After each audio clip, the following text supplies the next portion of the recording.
it's Jeff Burton, and we are backstage at the Hollywood Casino Amphitheater. Tonight is Point Big Summer Show with Breaking Benjamin and Disturbed. And Dan, the guitar player from Disturbed, has, for whatever reason, decided to join me. Thank you very much. Thank you, brother. It's much appreciated. Man, first time in quite a while. It's been some time, probably 5 years. Yeah, so what was the deal for separation, and then what was the deal for getting back together? Well, I mean, of course, a lot of the fans probably thought at the time that, oh, does this mean they're breaking up? It's over, yeah. And really, we were still, and the relationship was still good.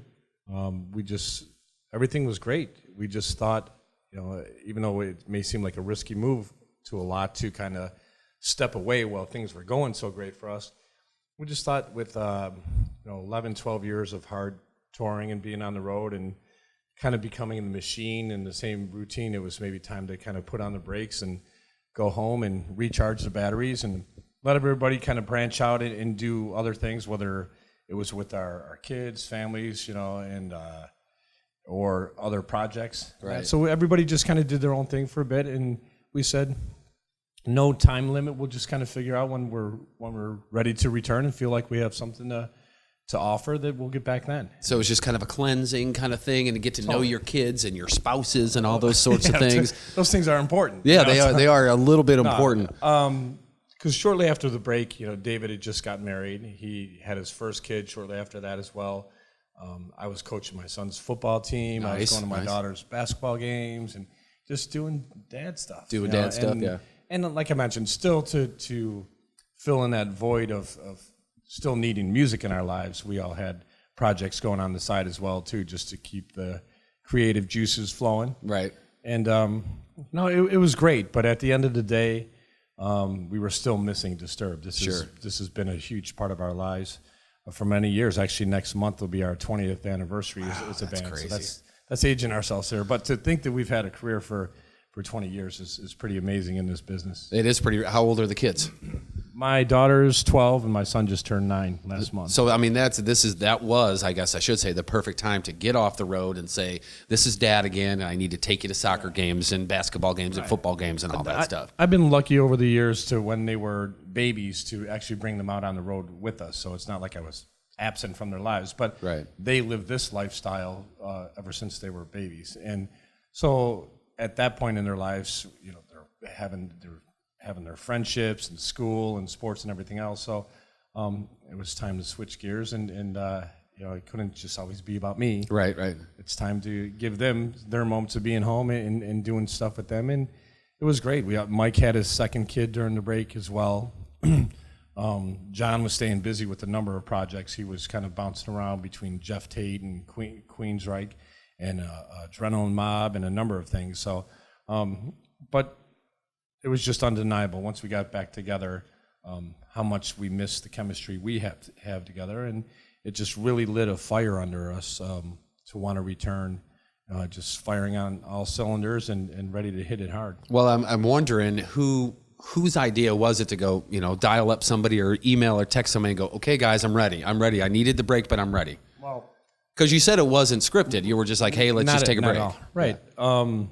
I think it was, I seen Mike, our drummer, quite a bit because I'm still in Chicago and he's in Wisconsin, so he's only a couple hours from me, and we'd hook up and do dinner with the wives every now and then, and I'm the godfather to his 2 kids, and so I'd see him all the time, but I wasn't seeing Mike, or I wasn't seeing David and John. They were in Texas and further away, and it was shortly after David's son was born where I booked a trip to come out there because I wanted to meet his son for the first time, and it was already a couple years had passed. It was probably 2 years had passed for the hiatus, and once I went out to his house and we did all the baby stuff and then got to talking about music and just seeing where our heads were at with everything, and the more we talked, the more we realized we missed that. Right. Between just the songwriting within us, and it just left the conversation of, I got some music, some ideas, I'll just throw your way, and just get around to it whenever you feel like, if you feel inspired, and we'll take it from there. So it was like almost immediately to where he was jumping into it, wanting to jump into it and get things going, but he had also was second guessing himself as far as just creatively thinking, oh, is it not good enough? We've been away from each other for a little bit here. Right. And so we made the efforts to do more in person. Me coming back out to Austin, Texas, or him coming back to Chicago, and let's spend more time in the room together. Let's write in the room instead of, the luxury of Pro Tools and technology today, you could always send files back and forth to each other. Right, but you can get it done that way, but to really be the type of band we are and the way a band should be is being in the room together. Yeah, it's so much more organic that way, Right. and you stay friends and all For that sure. kind of stuff It's too. it's too sterile. Like I said, even though we've done a little bit in the past, and I don't think we sacrificed anything for it, but if I send some music to them through, email some files to them, and then I sit there waiting for a response, and and then I give them a response. It just, like you said, it's got to happen organically. So when I'm in a room and I'm playing a riff, and Mike could play a beat, and David could improvise a melody, we get caught up in that moment, and we see what's working and what's not working. Right, yeah. And it's been a long time since we've done it that way, and we got spoiled with the technology, and we realized this is the way it's got to be from now on. Right. We have to make the effort. And you know what? Maybe that's one of the reasons why you guys have lasted so long. And besides the fact, you know what? I'm glad. I'm going to go backtrack, and I'm glad that you told the story about going down and seeing his kid, as opposed to sending him a card or sending him an edible arrangement or something. It means you actually give a crap. Well, we're like family. Yeah, I what I want to say about that is, well, you started this by saying, hey, we didn't want anybody to think we were breaking up or it was over. That's the kind of stuff that keeps a band together. Well, and of course, saying like we're like family means sometimes we argue like family at times, but there's so much respect we have for each other, and being together as long as we have. I've spent more time together with the guys in the band than I have my actual family, with my own brother and sister and everything. So, and that's just the way it is. That's the lifestyle we live. Sure. That's what you chose. Yeah. Right. I seen my brother and sister yesterday at our show. I'm still close with them. Yeah. But I'm with these guys every day. Yeah.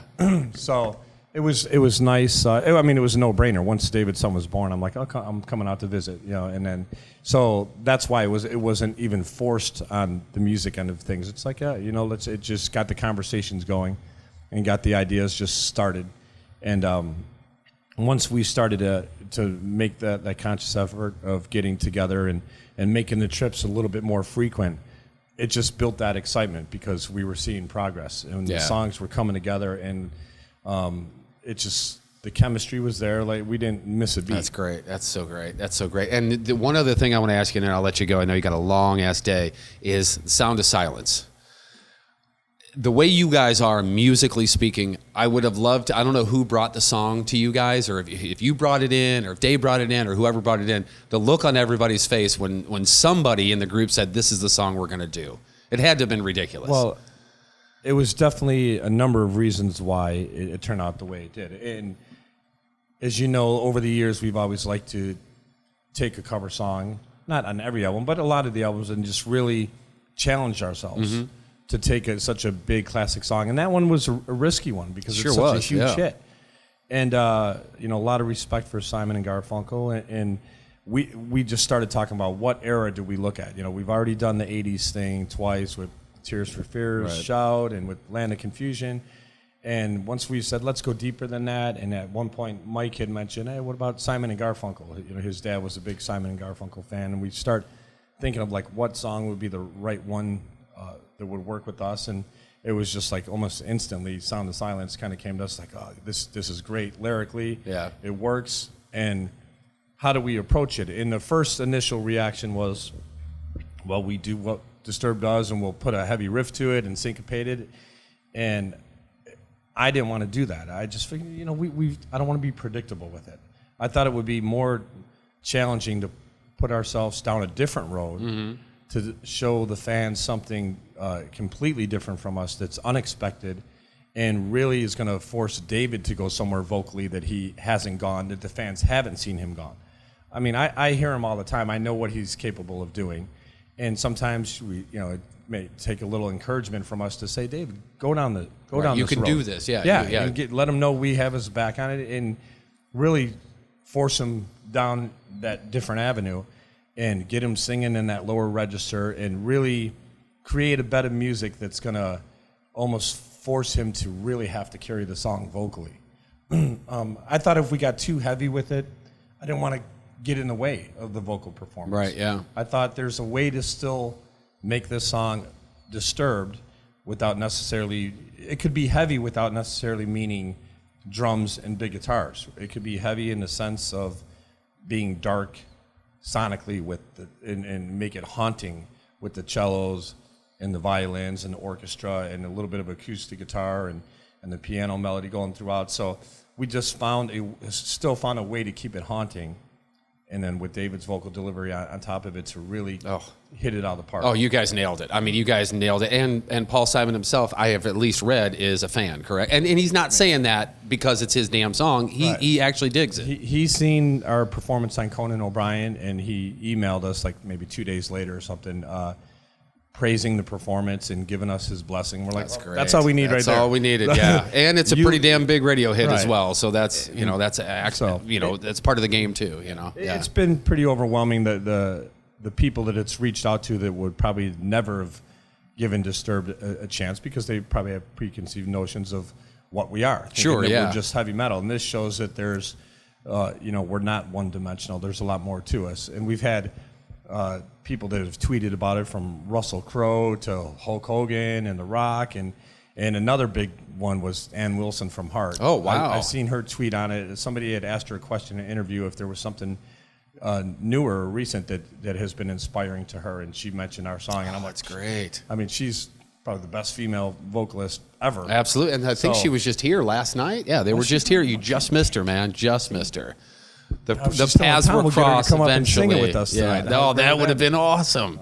Either way, no more breaks for a while for the band, all right? No, yeah, there's no breaks this year. Okay, and that's good. okay. I mean, that's the way we want. We want to come back. We're touring hard this year, probably a little bit into next year as well, most likely. But we've been away long enough. It's time to stay on the road and do what we got to do. We have a lot of fans and friends around the globe that we need to get back and visit go see and put on the show. Get those friendships going again.